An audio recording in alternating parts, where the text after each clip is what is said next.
Finally ये she Hulk का episode number 4 भी डिज्नी प्लस पे रिलीज हो चुका है, जिसकी लेंथ इसके पिछले एपिसोड की तरह ही 30 से 35 मिनट के बीच की है। और इस एपिसोड में हमें कई सारे नए कैरेक्टर्स और नई चीज़ों के बारे में पता चला है, तो आज हम इसी के बारे में बात करने वाले हैं। तो फिर बिना किसी देरी के स्टार्ट। तो एपिसोड के स्टार्टिंग में हमें एक डैनी नाम का कैरेक्टर दिखाया जाता है, जो कि एक मैजिशियन होता है और वो अपना शो कर रहा होता है। तो फिर हमें उसके बारे में जानने को मिलता है कि फिर हमें देखने को मिलता है कि उसके पास भी डॉक्टर स्ट्रेंज वाली वही तिलिस्मी नकेल होती है। फिर इससे हमें ये पता चल जाता है कि वो भी कामाताज से ही रिलेटेड है। फिर हमें उसके एपिसोड के आगे में देखने को मिलता है कि वो स्टेज पे जब वो तिलिस्मी नकेल की मदद से अलग अलग टाइप के पोर्टल्स खोल के मैजिक दिखाने की कोशिश कर रहा होता है, वहाँ पे एक लड़की को वो पोर्टल खोल के एक दूसरे ही डायमेंशन में भेज देता है। कि ये जो हमें दूसरे डायमेंशन के बारे में जो हमें थोड़ा बहुत पता चल रहा है, ये फ्यूचर में बहुत खतरनाक हो सकता है इसका मतलब, क्योंकि वो जिस डायमेंशन में जाती है उसको देखने से तो ऐसे ही लग रहा था क्योंकि वो शायद उसे हेल में भेज देता है। हाँ, वही मेफिस्टो वाला हेल। फिर एपिसोड के आगे वो उसे हेल में भेज देता है। फिर हमें आगे वॉन्ग का कैरेक्टर एक बार फिर से देखने को मिलता है, जो कि डिज्नी प्लस में शो देख रहा होता है। मार्केटिंग अच्छी है इनकी। फिर हमें आगे देखने को मिलता है कि वो लड़की वहाँ पहुँच जाती है कि पोर्टल की मदद से। इस एपिसोड का सबसे मतलब खतरनाक मोमेंट मुझे वो वहाँ पे हमें देखने को मिलता है कि उस लड़की के हाथ में किसी का हार्ट होता है, मतलब किसी का दिल होता है, और वो वहाँ पे लाके उसे गिरा देती है।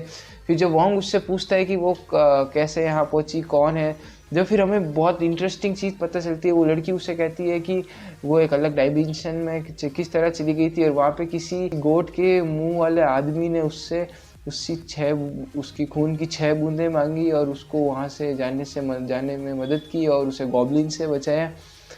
इसको देख के मुझे मेफिस्टो का हिंट ही लग रहा है, क्योंकि ये जो बात उसने बोली ये कोई नॉर्मल बात है नहीं। एक तरीके से देखे जाए तो किसी ने उसके ब्लड और या फिर उसकी सोल से डील की है उसको यहाँ भेजने के लिए। मतलब ये फ्यूचर में शायद इसका हमें बहुत बड़ा इम्पैक्ट देखने को मिलेगा उस कैरेक्टर के ऊपर। इन सीन्स को देख के सिर्फ 2 कैरेक्टर्स का हिंट मिलता है, जो कि मैं भी फिक्स नहीं हूँ दोनों में से कौन हो सकता है। या तो हमें मेफिस्टो के बारे में यहाँ पे थोड़ा सा हिंट दिया गया है, क्योंकि वहाँ पे पूरा हेल का दिखाया जाता है। वो अपने ब्लड से रिलेटेड डील के बारे में बताती है वॉन्ग को। और फिर हमें या फिर गोस्ट राइडर से रिलेटेड बात भी पता हो सकता है ये। और हाँ, एक बात और यहाँ पे क्लियर हो जाती है, जो शी हल्क के ट्रेलर में जो भी लोग गोस्ट राइडर से रिलेटेड वो रेफरेंस देख रहे थे, वो हमें पता चल जाता है कि वो जॉनी गोस्ट राइडर वाला जॉनी नहीं, बल्कि ये यहाँ पे वो जो जादूगर दिखाया गया वो डैनी का है।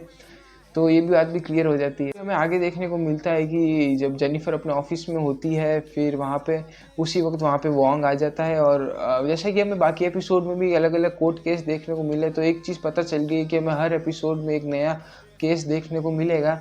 तो वॉन्ग वहाँ आता है और उसको कहता है कि उसे रोकना है ऐसे अपनी पावर्स का इस्तेमाल करने से डैनी को, और इसलिए वो उस पर केस करना चाहता है। और फिर हमें आगे देखने को मिलता है कि शी हल्क और वॉन्ग दोनों डैनी के पास जाते हैं और उस कोर्ट का लीगल उसे कहता है कि वो उस पर कोर्ट केस कर रहे हैं, और फिर भी वो नहीं मानता है। और फिर हमें आगे कोर्ट का सीक्वेंस देखने को मिलता है पूरा, जो उसके डैनी के खिलाफ जो ट्रायल होता है कोर्ट का, वो हमें आगे देखने को मिलता है। और शी हल्क की सीरीज से मेरी ये थोड़ी सी शिकायत है कि क्योंकि जितने भी बार यहाँ पे कोर्ट केस दिखाए गए हैं उसे बहुत ऐसे फनी वे में लिया जाता है, क्योंकि कोर्ट इतना फनी होता नहीं। हमने पहले भी डेयरडेविल सीरीज में देख रखा है, क्योंकि वो भी एक सुपर हीरो लॉयर से रिलेटेड सीरीज थी, तो वहाँ पे कोर्ट के केस कितने इंटेंस होते थे और कितना अच्छे से उसे बताया जाता था। यहाँ पे जितने भी अभी तक हमें केस देखने को मिले हैं वो या तो कॉमेडी में निकल जाते हैं और या फिर वहाँ पे कोई सीरियसनेस तो होती नहीं है। तो ये थोड़ा है कि भाई इतना कोई कोर्ट इतना हंसी मजाक नहीं चलता है। तो फिर हमें ये देखने को मिलता है कि कोर्ट उन्हें अगली डेट देती है केस के लिए और फिर वो वहाँ से चला जाता है। फिर हमें आगे एक और चीज़ देखने को मिलती है कि किस तरह जेनिफर अपनी लाइफ में आगे बढ़ना चाह रही है और वो अलग अलग चीज़ें करना चाहती है। वो अब खुद के नाम का अकाउंट भी बनाती डेटिंग ऐप्स पे और इन सब पे। फिर हमें ये भी देखने को मिलता है कि उसका नाम का अकाउंट कुछ काम नहीं करता है। फिर जब वो अपना शी हल्क नाम से अकाउंट बनाती है तब तो फिर नोटिफिकेशन की बाढ़ आ जाती है एकदम से। जेनिफर शी हल्क बन के डेट में जाती हुई दिखती है, अलग अलग लोगों के साथ वो डेट करती है। फिर उसी बीच हमें बहुत इंटरेस्टिंग सीक्वेंस देखने को मिलता है कि वो डैनी अपनी पावर्स की मदद से एक कबूतर को वहाँ लेके आ जाता है। दिखने में तो कबूतर एकदम सिंपल ही होता है। जब वो उड़ के उस लड़की के पास में जाता है, उसके हाथ में जब वो एक अंडा दे देता है, फिर हमें देखने को मिलता है कि उस अंडे में से एक गॉब्लिन या फिर डीमन निकल के आता है, जिससे ये चीज़ तो पता चल गई है कि वो कबूतर और जो भी था वो दूसरे डायमेंशन से यहाँ पे लेके आ जाता है। और फिर हमें देखने को मिलता है कि जब वहाँ पे डीमन आ जाता है, जब वो उस डीमन को भगाने के लिए हेल का पोर्टल खोल देता है, जिससे और भी कई सारे डीमंस वहाँ आ जाते हैं अलग अलग टाइप के। फिर हमें यही सीक्वेंस आगे देखने को मिलता है कि वो फिर डैनी वोंग की मदद मांगने वहाँ जाता है, और फिर वोंग और वो दोनों मिलके जब उनका सामना कर रहे होते हैं, क्योंकि वोंग उनका सामना अकेले नहीं कर पाता है, तो वो शी हल्क को कॉल करता है, और शी हल्क उस समय बहुत ज़रूरी काम में बिजी होती है। मज़ा आया।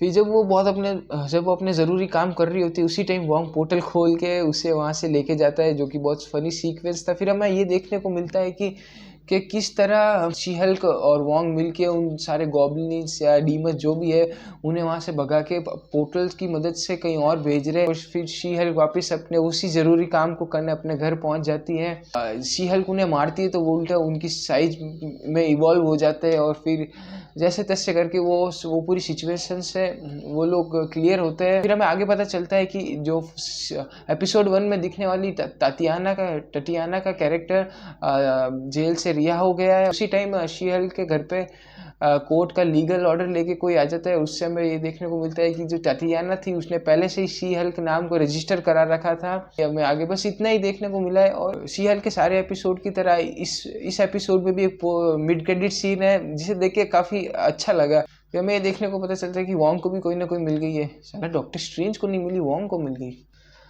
अगर आपने भी शी हल्क का एपिसोड नंबर 4 देख लिया तो मुझे कमेंट में ज़रूर बताना आपको ये कैसा लगा है। और वीडियो अच्छी लगी तो लाइक कर दो, चैनल को सब्सक्राइब कर दो। मिलते हैं अगली वीडियो में।